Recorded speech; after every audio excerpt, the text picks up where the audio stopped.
अस्सलाम वालेकुम। तो इस लेक्चर में जो है हम सर्वाइकल प्लेक्सस डिस्कस करेंगे। ये जो है सिंपल सा है, इतना मुश्किल नहीं है, ना इतना ज़्यादा इंपॉर्टेंट नहीं है। जो इंपॉर्टेंट पॉइंट्स हैं मैं आपको बताऊंगा। ठीक है, प्लेक्सस क्या होता है, जैसे कि आपने अपर लिम्ब में भी पढ़ा है, ब्रेकियल प्लेक्सस पढ़ा है। ठीक है, तो प्लेक्सस क्या होता है, नर्व का ना एक नेटवर्क होता है। ठीक है, network of the nerve fibre. ठीक है, network of the nerve fibre हमेशा याद रखना है। प्लेक्सस क्या होता है, network of the nerve fibre, यानी कि नर्व सारे आकर ना प्लेक्सस बना रहे होते हैं। ठीक है, जो सर्वाइकल प्लेक्सस क्या है, एक नेटवर्क ऑफ द फाइबर्स है नर्व की, जो सप्लाई करता है किसको, नेक और ट्रंक के रीजन को सप्लाई करते हैं। ठीक है, सबसे पहले आपको इसका आइडिया होना चाहिए कि इसके जो ना, कि कहाँ से निकल रहा है, और इसके कुछ इंपॉर्टेंट ब्रांचेस होता है, वही आपने याद करने होते हैं। ठीक है, it is located in the posterior triangle. अभी हम इससे पहले वाले लेक्चर में हमने डिस्कस किया है कि पोस्टीरियर ट्राइंगल का एक कंटेंट यही था, सर्वाइकल प्लेक्सस था। Half way up the sternocleidomastoid muscle and within the prevertebral, यानी कि स्टर्नोक्लीडोमास्टोइड के सेंटर पे पड़ा होता है ये। ठीक है, और pre vertebral layer of the cervical fascia, ये भी इंपॉर्टेंट है, आपसे पूछा जा सकता है किस लेयर पे होता है ये, प्री वर्टिब्रल लेयर। ठीक है, और सबसे इंपॉर्टेंट यानी कि किस चीज़ से बना होता है ये, इंटीरियर रेमाई। ठीक है, मसलन स्पाइनल नर्व का, मसलन ये एक स्पाइनल नर्व हो गया। ठीक है, अब इसके ना ये होता है एक इंटीरियर और एक पोस्टीरियर। ठीक है, जो इंटीरियर वाले से, interior रेमाई of, interior division of cervical spinal nerve C1 to C4। ठीक है, जैसे कि आपने पढ़ा था ना, ब्रेकियल प्लेक्सस का भी इसी तरह था। ब्रेकियल प्लेक्सस का क्या था, C5 और C6 to the T1, इस तरह था ना। इसी तरह ये इंटीरियर रेमा, ये आपने क्लियर कट आपने याद रखना है। ठीक है, इंटीरियर रेमाई या interior division of spinal nerve C1 to C4 से ये निकलता है। इसका मेन इंपॉर्टेंट जो MCQ से रिलेटेड याद रखने वाली चीज़ यही थी इस स्लाइड में। ठीक है, तो वो जो इंपॉर्टेंट चीज़ें हैं मैं आपको वही बताऊंगा, आपने वही याद रखना है। ठीक है, बाकी आपने रीड देना। अब देखो ये जो है ना, नेक वर्टिब्रा है। अब यहाँ पे C1 C2 C3 C4 and C5। ठीक है, ये क्या बना रहा है, सर्वाइकल प्लेक्सस बना रहा है। अब देखो ये ब्रेकियल प्लेक्सस नीचे से क्या आ रहा है, C6 C7 C8 T1। ठीक है, ब्रेकियल प्लेक्सस है। अच्छा, स्पाइनल नर्व, सबसे पहले स्पाइनल नर्व कितने हैं, C1 to C4 from the basis of the cervical plexus each, जो है ना vertebral, at each vertebral level, जो पेड ऑफ द जो नर्व है इंटीरियर और पोस्टीरियर, ये इंटरवर्टिब्रल फोरामेन से बाहर निकलता है। मसलन ये सारा आपका क्या हो गया, फॉर एग्जांपल वर्टिब्रल फोरामेन हो गया ना, यहाँ से देखो पेड ऑफ द नर्व यहाँ से निकल रहे होते हैं, इंटीरियर पोस्टीरियर हर जगह से। ठीक है, नर्व अंदर से निकल रहा होता है। ठीक है, each nerve then divide into interior and posterior nerve, आकर फिर डिवाइड हो जाता है इंटीरियर में और पोस्टीरियर में। ठीक है, इंटीरियर में और पोस्टीरियर में डिवाइड हो जाता है, इंटीरियर डिवीजन और पोस्टीरियर डिवीजन, इंटीरियर डिवीजन और पोस्टीरियर डिवीजन। ठीक है, इस तरह डिवाइड हो जाता है। Cervical plexus begin at the interior fibres of the spinal nerve C1 C2 C3 and C4, ये याद रखना है आपने। ठीक है, इनका जो है ना मेन जो ओरिजिन क्या है, इंटीरियर स्पाइनल नर्व C1 से C3 है, उनका इंटीरियर ब्रांच आता है। These fibres combine with each other to form the branches of the cervical plexus, ये आपस में कंबाइन होके इसके ब्रांचेस बनाता है। ठीक है, ब्रांचेस में से कौन कौन से याद रखना है मैं आपको बता देता हूँ। ठीक है, बहुत सारे इसके ब्रांचेस है। The cervical plexus give rise to the numerous branches which supply the structure in head and neck. They can broadly be divided into two groups, muscular branches और सेंसरी ब्रांचेस। मेनली दो groups में इसको हम divide करेंगे। ठीक है, muscular branches जो muscles को सप्लाई करते हैं, यानी कि मोटर सप्लाई है। सेंसरी सप्लाई जो स्किन हो सकता है, सेंसेशन देता है। ठीक है, अच्छा, मस्कुलर ब्रांचेस क्या है, the muscular branches of the cervical plexus are located deep to the sensory branches. They supply some of the muscle of the neck, neck के कुछ मसल्स है उनको सप्लाई करता है, बैक के कुछ मसल्स को सप्लाई करता है, और डायफ्राम के कुछ मसल को सप्लाई करता है। ठीक है, ये मस्कुलर ब्रांच है। और after arising from the cervical plexus the muscular branch tend to travel initially in anterior medial direction. This is contrast to the cutaneous branch. cutaneous branch जो है posteriorly move करता है. अब दो हमने पढ़ा था, एक cutaneous यानी कि sensory और एक muscular. जो muscular है वो anteriorly move करता है, ये posteriorly move करता है. अब इसमें से जो याद रखने की कोई इतनी ख़ास एक चीज़ नहीं है, ठीक है, जस्ट आपने रीड आउट देना है. अभी हमने ये देखा, जो सीधी सीधी बात है, मस्कुलर ब्रांच होगा तो क्या होगा, हेड एंड नेक के कुछ मसल्स को सप्लाई करेगा, बैक को सप्लाई करेगा और डायफ्राम को सप्लाई करेगा. अब इम्पोर्टेंट है फ्रेनिक नर्व, ठीक है, और हम देखेंगे फ्रेनिक नर्व, इसका अलग से लेक्चर होगा फ्रेनिक नर्व का, ठीक है. The phrenic nerve arises from the interior रेमाई of the C3 to C5. ये इंपॉर्टेंट है, ठीक है. फ्रेनिक नर्व आपने यहाँ पे मिस नहीं करना है. फ्रेनिक नर्व कहाँ से निकल रहा है, फिर से वही इंटीरियर डिवीजन ऑफ, कहाँ से, C3, C4 और C5. ये लाजमी है, ये बहुत इंपॉर्टेंट है, ठीक है, आने चाहिए आपको. और motor innervation to the diaphragm. देखो हमारे डायफ्राम बहुत इंपॉर्टेंट. डायफ्राम कितना इंपॉर्टेंट है, हमारे जो ना हम सांस ले रहे हैं, हमारे जो मूव कर रहे हैं चेस्ट, तो इसी वजह से, डायफ्राम की वजह से. तो फ्रेनिक नर्व ही हमारे जो है ना डायफ्राम को हेल्प कर रहे हैं, डायफ्राम को जो है ना मोटर इनर्वेशन आपको दे रहे हैं. देखो यहाँ पे बहुत इंपॉर्टेंट चीज़ें क्या है, आपने क्या याद रखना है, फ्रेनिक नर्व कहाँ से निकलता है, C3 to C5, और ये जो है ना motor innervation to the diaphragm. After arising from the cervical plexus, the nerve travel down the surface of the anterior scalene. ठीक है, हमने डिटेल में पढ़ा था स्केलिन मसल में. निकलने के बाद इंटीरियर स्केलिन से जो है ना ये पास होता है और थोरेक्स में आता है, ठीक है. The thoracic cavity, the nerve descend interiorly to the root of the lung to reach the, lung के बिल्कुल रूट से आते हैं. मसलन ये हम लंग्स देखें ना, इसके बिल्कुल आके बिल्कुल रूट से बिल्कुल रंग के नीचे आ जाता है, ठीक है. तो ये याद रखना है. इसका जो है ना कहाँ से, C3 C5 interior रेमाई, motor innervation of the diaphragm, ये बहुत इंपॉर्टेंट है. अब फिर एक है नर्व्स टू द जीनोहाइट और थायरोहाइट. ये हमने मसल में पढ़ा था. देखो ऊपर मैंने आपसे कहा था ना, आपने फिलहाल नर्व के नाम याद रखना है, फिर आपको पता चलेगा ये नर्व कहाँ से आ रहा है. अब जीनोहाइट और थायरोहाइट के जो मसल था, उनको जिस नर्व ने सप्लाई किया था, वो नर्व कौन सा है, नर्व टू जीनोहाइट, यानी कि मसल के अपने नाम से, नर्व टू जीनोहाइट और नर्व टू थायरोहाइट मसल. और ये नर्व कहाँ से निकल रहा है, सर्वाइकल प्लेक्सिस से निकल रहा है, ठीक है. The C1 spinal nerve give rise to the nerve to the geniohyoid. अब हमने उधर पढ़ा था कि C1 interior रेमाई of the C1, ठीक है. और ये किस नर्व के साथ मूव कर रहा था, हाइपोग्लोसल नर्व के साथ, हाइपोग्लोसल नर्व के साथ गया था ये, ठीक है. मूव द, अब इसका फंक्शन लिखा हुआ है जीनोहाइट का, ये क्या करता है, move the hyoid bone anteriorly and upward expanding the airway. And thyrohyoid क्या करता है, move which depress the hyoid bone and elevate the larynx, ठीक है.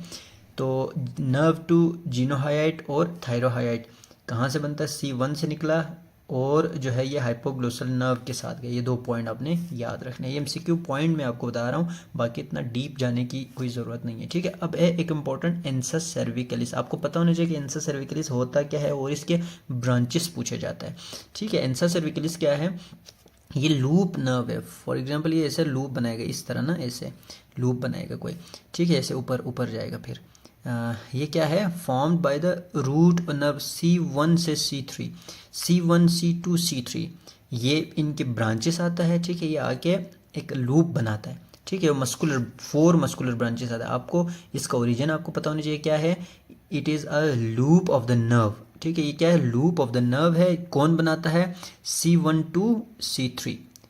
It gives off 4 muscular branches, 4 जो है ना मस्कुलर ब्रांचेस ये बनाता है. कौन कौन से, superior belly of the omohyoid muscle एक branch, inferior belly of the omohyoid muscle. अब ओमोहाइड जो हम बार बार पढ़ते आए नेक ट्रायंगल में, बहुत इंपॉर्टेंट मसल था. तो ये कहाँ से, इसको कहाँ कौन सप्लाई करता है, अंसा सर्विकलिस, ठीक है. फिर स्टेर्नोहाइट, स्टेर्नोथायराइड, बहुत इजी हो गया, ठीक है. सारे जो है ना इंफ्राहाइट मसल है. ये क्या करता है, इंफ्राहाइट मसल जो हाइट बोन के नीचे था, ये हाइट बोन को नीचे खींचता है, ठीक है, डिप्रेस करता है. तो इससे हम याद रख सकते हैं, ठीक है. अंसा सर्विकलिस क्या है, ये जो है लूप ऑफ द नर्व है. कौन कौन बनाता है, C1 C2 C3, और इसकी ब्रांच ओमोहाइट और स्टेर्नोथायराइड और स्टेर्नोहाइट.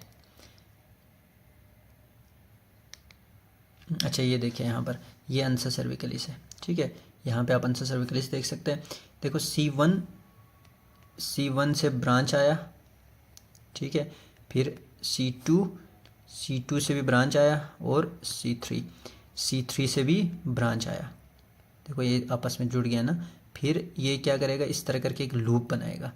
यहाँ पर फिर 4, 1 2 3 4 कौन सा था, superior belly of the omohyoid, inferior belly of the omohyoid, sternothyroid, sternohyoid, बस ये आपने याद रखना है। C1 C2 C3 इनका ना लूप, देखो लूप बन गया ना, ऐसे यूं आके यूं ऐसे लूप बना दिया। ठीक है, तो ये अंसा सर्विकलिस है, ये इसके मसल ब्रांचेस आपको आने चाहिए और जो है इसका जो है रूट आपको आने चाहिए। ठीक है, अच्छा फिर सेंसरी ब्रांचेस होता है। अब sensory branch, the cutaneous branch of the cervical plexus supply the skin of the नेक। अब क्यूटेनियस है ना, तो ये नेक के जो है स्किन को सप्लाई करेगा, अपर थोरेक्स को करेगा और स्काल्प और ईयर को करेगा। ये सारे एरिया ने इन सबको यही जो है सर्वाइकल जो प्लेक्सस है यही जाके सप्लाई करेगा। ठीक है, और ये जो नर्व नेक से बाहर निकलता है ना, ये जो सारे नर्व है ये नेक से बाहर निकलता है। स्टेर्नोक्लीडोमास्टोइड, ये स्टेर्नोक्लीडोमास्टोइड है, इसके दरमियान पॉइंट से बाहर निकलता है, दरमियाना पॉइंट से बाहर निकलता है। इसको हम क्या कहते हैं, अप्स पॉइंट कहते हैं। ठीक है, अप्स पॉइंट, और नर्व ब्लॉक में जो है ना ये यूज होता है। ठीक है,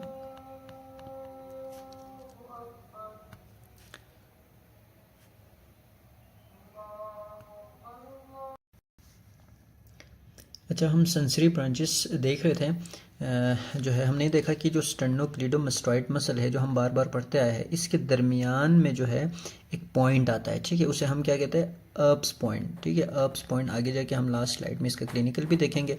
अप्स पॉइंट कहेंगे। यहाँ क्या होता है, यहाँ पर जो सारे जो क्यूटेनियस ब्रांच है वो बाहर आता है। ठीक है, कौन कौन से नेक को सप्लाई कर रहा होता है, अपर थोरेक्स को सप्लाई कर रहे होते हैं, ये सारी चीज़ें। ठीक है, तो यही जो है ना ये जगह हम ब्लॉक कर रहे होते हैं। ठीक है, जो हम आगे जाके पढ़ेंगे। फिर ग्रेटर ऑरिकुलर नर्व। ठीक है, greater auricular nerve is formed by fibre of the C2 and C3। It provide sensation to the external. ठीक है, ऑरिकुलर आया है। ठीक है, तो external ear and the skin over the parotid gland. अब आप पढ़ेंगे ईयर में, अभी जाके ईयर के लेक्चर्स जब आपके स्टार्ट होंगे आप उधर पढ़ेंगे ग्रेटर ऑरिकुलर नर्व। तो आपको पता होना चाहिए कि ग्रेटर ऑरिकुलर नर्व कहाँ से आया है, तो ये सर्वाइकल प्लेक्सिस से आया है। ठीक है, बिल्कुल जो ब्रेकियल प्लेक्सिस है उसी तरह आपने ये देखना है। ठीक है, ग्रेटर ईयर को देता है, ये एक्सटर्नल ईयर को देता है, और skin over the parotid gland को ये देता है। ठीक है, it is the largest ascending branch of the plexus. ये इंपॉर्टेंट MCQ बन सकता है, लार्जेस्ट है। ठीक है, असेंडिंग ब्रांच है किसका, इसी प्लेक्सिस का। The nerve also communicate with the auricular branch of the vagus nerve and the posterior auricular branch of the facial nerve. इनसे भी ये कम्युनिकेट करता है कि which innervate some part of the muscles around the ear. ठीक है, आपने क्या करना है, इधर जो है जो सर्वाइकल प्लेक्सिस के पहले आपको ना सर्वाइकल प्लेक्सिस के रूट्स सारे आपको आने चाहिए, कहाँ से निकला है, कैसे निकला है। देन जो है ना फ्रेनिक नर्व बहुत इंपॉर्टेंट है, फिर अंसा सर्विकलिस इंपॉर्टेंट है, अंसा सर्विकलिस, इनके आपको डिटेल आने चाहिए। उसके अलावा आपने ब्रांच लिखना है, मसलन ग्रेटर ऑरिकुलर नर्व, फिर वो कहाँ से निकला है और किस चीज़ को सप्लाई किया है। फिर इसके अलावा सारे नर्व के आपने नाम लिखना है, उनका रूट वैल्यू लिखना है, बस इतना आपने याद करना है इसका। ठीक है, अब जो है ट्रांसवर्स सर्वाइकल नर्व, ये क्या करता है, ये कहाँ से निकलता है, fibres from the C2 and C3। ये curved around the posterior aspect of the sternocleidomastoid. जो स्टेर्नोक्लीडोमास्टोइड मसल था इसके जो है पोस्टीरियर में ये कर्व बनने जाता है। ठीक है, मुड़ जाता है। And supply sensation to the interior neck, neck के इंटीरियर जो है आगे आ जाता है, यहाँ से आगे के नेक के इंटीरियर रीजन को सप्लाई करता है। This nerve then parts the deep cervical fascia, फिर डीप सर्वाइकल फेशिया में सुराख करके अंदर जाता है और ब्रांच देता है, जो कहाँ से पास होता है, that pass superiorly and inferiorly to supply the interior lateral skin of the neck and upper sternum. ठीक है, इतना डिटेल में आपको जाने की ज़रूरत नहीं है, जस्ट आपको आइडिया होना चाहिए कि ट्रांसवर्स सर्वाइकल नर्व कहाँ से निकलता है, C2 और C3। ठीक है, फिर ये आगे के इंटीरियर नेक को देता है, फिर जो है स्टर्नम के ऊपर वाले थोड़े पार्ट को, नेक को, और interior lateral skin of the नेक। ठीक है, ये interior lateral skin, lateral side और इंटीरियर साइड के स्किन को ये प्रोवाइड करता है। ठीक है, फिर लेसर ऑक्सीपिटल, आपको पता है कि ऑक्सीपिटल रीजन से रिलेटेड होगा, ये C2 से निकलता है, जो है contribution from the C3 and some individuals it supplies cutaneous sensation to the posterior superior scalp. देखिए स्कल्प को, पोस्टीरियर सुपीरियर जो बिल्कुल जो पोस्टीरियर है उसका सुपीरियर जो हिस्सा है उसको जो है ना ये सप्लाई कर रहा होता है। ठीक है, and commonly communicate with the posterior branch of the greater auricular nerve. After it's formation the nerve curve around the accessory nerve and passes superiorly close to the posterior border of the sternocleidomastoid। तो आपको इतना detail में जाने की ज़रूरत नहीं है, ठीक है। आपको जस्ट रूट वैल्यू और मेन जो जहाँ पे यहाँ के सप्लाई करते हैं वो आने चाहिए। फिर सुपरा क्लेविकुलर यानी कि क्लेविकल से ऊपर, ठीक। Group of the nerve formed by C3 and C4 root arise from the behind the posterior border of the sternocleidomastoid. Sternocleidomastoid के पीछे से निकलता है और जो है सेंसेशन प्रोवाइड करता है किसको, सुप्रा क्लेविकुलर फोसा को, ठीक है। सुप्रा क्लेविकुलर फोसा जो हमारा है ना, आप हाथ रखें, supra clavicular fossa and upper thoracic region and the sternoclavicular joints, इनको देता है, ठीक है। जस्ट आपको नाम आपने क्या लिखना है, नर्व का नेम लिखना है, उसके बाद जो है ना रूट आपने लिखना है कहाँ से निकला है और मेन किस जगह को सप्लाई किया है, बस दैट्स इनफ, ठीक है। और फ्रेनिक नर्व अंसा सर्विकलिस ये आपको डिटेल में आना चाहिए, जो मैंने आपको डिटेल में समझाया है। अब जो सर्वाइकल जो है प्लेक्सिस के ब्लॉक है, ये क्या है, ये रीजनल एनेस्थीसिया है, ठीक है। मसलन इसी एक जगह को हमने सुन करना है, नेक में अगर आपने कोई सर्जरी करना है उस जगह को आपने सुन करना है। तो अभी मैंने आपको बताया था ना, ये आपका जो है ना स्टेनोक्लेडोमास्टॉइड है, इसके दरमियान में एक पॉइंट है, अप्स पॉइंट कहता है, ठीक है। सर्जरी ऑफ द नेक की किसी भी सर्जरी में जो है ना हम लोकल एनेस्थीसिया यानी कि रीजनल इसी जगह को हम जो है ना सुन करने के लिए इस्तेमाल करते हैं इसको, ठीक है। सच एज द कैरोटिड एंडार्क्टेक्टमी, थायरोडेक्टमी और सर्वाइकल लिम्फ नोड एक्सिजन, यानी कि नेक रीजन में जो मखसूस जो सर्जरीज होता है नेक में, यहाँ पे जो है ना हम ये यूज़ करते हैं, ठीक है।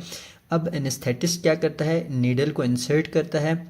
लोकल एनेस्थीसिया उसमें होता है, वो नीडल कहाँ पे इंसिस्ट करता है, जो कहाँ पे जो है ना नीडल को इंसर्ट करता है, पोस्टीरियर बॉर्डर, जो पोस्टीरियर बॉर्डर का दरमियान वाला हिस्सा, कौन सा, अप्स पॉइंट, ठीक है। ये देखो, ये स्टेनोक्लेडोमास्टॉइड का पोस्टीरियर पॉइंट है। पोस्टीरियर पॉइंट के जो है ना दरमियान में देखो, ऊपर से हाफ है, नीचे से हाफ है, इसके दरमियान में वो प्रिक करता है, यहाँ पर जो है ना नीडल ला के इस जगह को वो सुन कर देता है, ठीक है। इस जगह को जब ये ख़त्म कर दे तो ये जो जितने भी ब्रांच आगे पीछे जा रहे थे ना वो सारा ख़त्म हो जाएगा, तो बंदे को पता ही नहीं चलेगा आप यहाँ पे कट करो क्या करो, ठीक है। फिर ये रीजनल एनेस्थीसिया के लिए यूज़ करता है, इसको अप्स पॉइंट कहते हैं, ठीक है, अप्स पॉइंट कहते हैं। तो आपको पता चल गया कि नेक की किसी सर्जरी, नेक में अगर कोई सर्जरी करने हो, उस एरिया को हमने जो है सुन करना हो, एनेस्थेटाइज करना हो, तो हम क्या यूज़ करते हैं, यहाँ पर इस नर्व को ब्लॉक कर देता है, ठीक है। तो यहाँ आप देखिए, ठीक है, स्टेनोक्लेड the nerve point of the neck, they then proceed the inject. अब मसलन वो क्या करता है, थोड़ा सा जो है यहाँ मैं आपको बताऊँ, थोड़ा इस जगह पे थोड़ा नीचे एक सिरिंज डालेगा, ऊपर एक, थोड़ा ऊपर एक, ठीक है, ऊपर मीडियली और जो है इन्फीरियरली कॉर्डली, ठीक है। तो इस तरह ये एनेस्थीसिया स्टार्ट हो जाता है, ठीक है। और ये क्या करता है, दिस प्रोसीजर, इससे फ्रेनिक नर्व भी इफ़ेक्ट हो सकता है, इसलिए हम इसको कोई भी पेशेंट जिसको कार्डिक मसला हो, रिस्पायरेटरी मसला हो, उनमें हम ये नहीं करेंगे। क्यों, फ्रेनिक नर्व अभी हमने पढ़ा था डायफ्राम को मोटर सप्लाई दे रहा था, ठीक है। तो ये जो है सर्वाइकल प्लेक्सिस से रिलेटेड था।